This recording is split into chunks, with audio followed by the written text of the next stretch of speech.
is Dr. Nacho Alamillo Domingo, a lawyer that we work with quite a bit in the electronic signature space. Nacho, do you quickly want to introduce yourself? Yeah, good afternoon. First of all, thanks for inviting me to this occasion. It is an honor. I am a lawyer, as you've said, and I've been working the last 25 years of my life in electronic identification systems, digital signatures to services, and the like. The last 3 years, I've been more involved in software identity and being part of the European Commission's team. I now shared in the last couple of minutes the secure signing concept and why electronic handwritten signatures are a vital part from it, from our perspective. What's your initial reaction to that? Well, in fact, I fully support whatever you said before, because if you look at how electronic signature has worked during last centuries and how they work all around the world, irrespectively whether we have different legislations, you will see that a good electronic signature solution should support human agency in the electronic realm. And otherwise, it is not a good electronic signature solution. And for this, we need to consider 4 properties. And this is for any kind of technological approach. An electronic signature should provide a unique and real binding with a human being. And that means that only Nacho should be bound to Nacho's signatures. Otherwise, we are creating a potential risk of having different people signing on my behalf. Secondly, an electronic signature should enable direct human agency in electronic space, because otherwise we are creating a place where there will be people with no legal agency, without the right to act directly, and this would potentially create discriminations. And therefore, we need to understand that the electronic signature supports the self-sovereign identity approach as well. And third, an electronic signature solution should promote privacy and minimal disclosure. This is something that not always happens, because in many cases we need to disclose more information than strictly required to prove, for instance, who we are or what is our will. And finally, a good electronic signature solution should expand personal autonomy. Otherwise, we will be creating a world where people will not necessarily be able to act. And this would be clearly against human rights construction. Very interesting. So thanks for the overview. Maybe we can quickly go back to specifically the slide, why is biometric signature so important for secure signing? So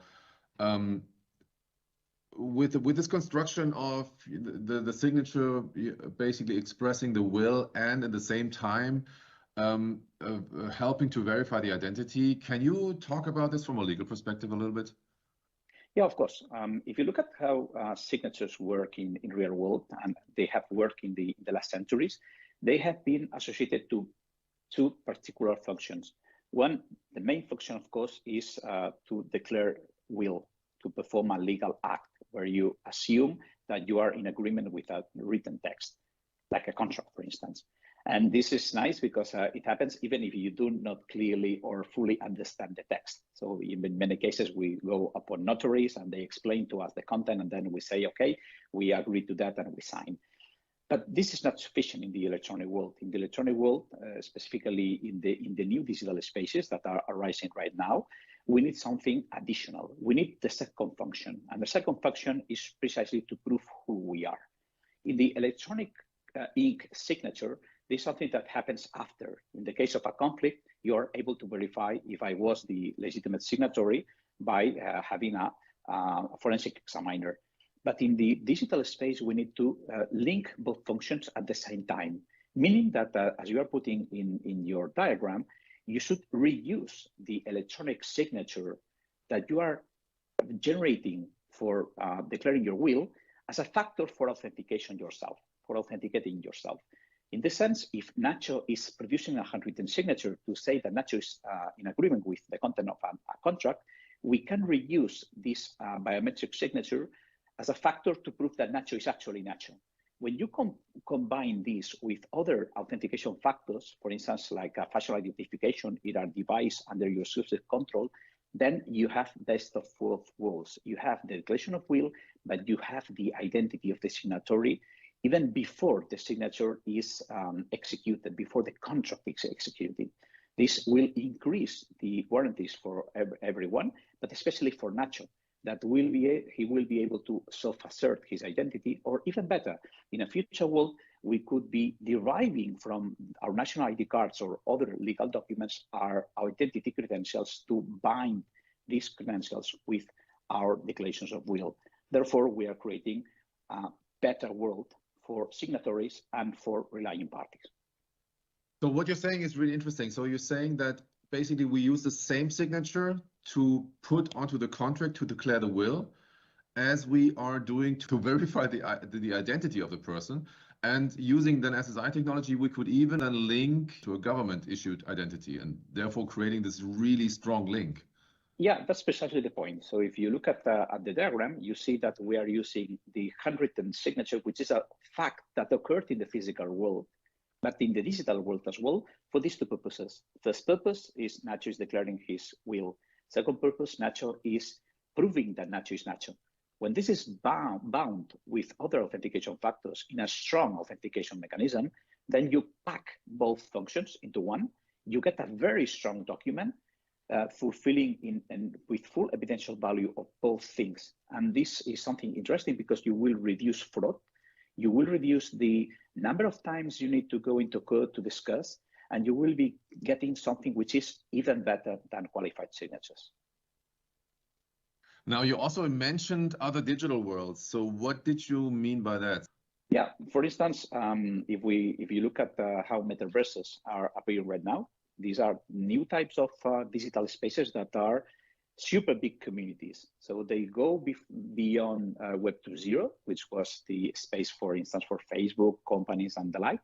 And they create spaces where we have new digital societies. So my expectation as a user is to be able to project my personality into a metaverse. What is the problem with the current business model, for instance, around metaverses?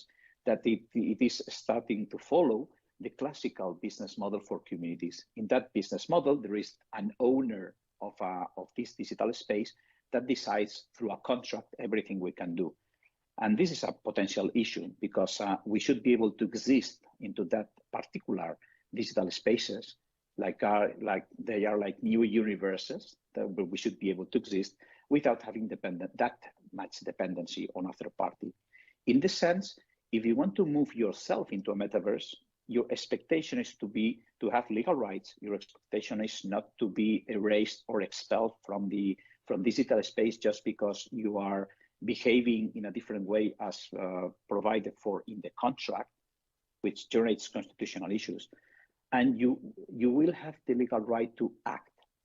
And for this, you need to be able to prove your identity without depending on a third party. You need to prove your declaration of will without depending on any party. Therefore, in metaverses, we should be moving into decentralized approaches, fully decentralized approaches that would support human rights. In this sense, this kind of technological approach is perhaps the only one that could work. Yeah. So specifically because in metaverses, I could be anybody, but in the end, there needs to still be an identity layer that is trustworthy. So this is gonna be a challenge then. Yeah, I see. I have maybe a closing question. We also invited Nico Calancis, a forensic document examiner that you know because we were on an event just recently together, also to this session. From your perspective, if you look at the legal space and the forensic space, how do you see the relationship of those two, and how do they contribute to each other? Well, of course, there is a direct contribution from forensic science to this, which is precisely the fact that at the end of the day, we are basing this on a physical action performed by a human being. So the fact that at the end of the day, in the case of a conflict, I can have a forensic examiner verifying that really was Nacho the one activating this system, the one producing the signature, is very nice. For instance, I could create a completely different persona of Nacho to project Nachos into the metaverse. But in case of a strong conflict, if I had to go into court in the physical world, I could still use a forensic examiner to prove that Nacho was the signatory, because this is a kind of cyber-physical system. It is Nacho's signature as a biological construct after all. This means that Nacho could even have different personalities with different pseudonyms or names, but at the end of the day, the proof would be always attributed to Nacho as a physical being. In this sense, this is a perfect solution compared to any other solution based on machine validated identity, namely qualified certificates. Thanks a lot. I think that was a perfect segue to Nico, who's already waiting on the line. So Nacho, thanks a lot again for your contribution and for this interview. And have a nice afternoon, and see you soon. Many thanks. Thanks a lot.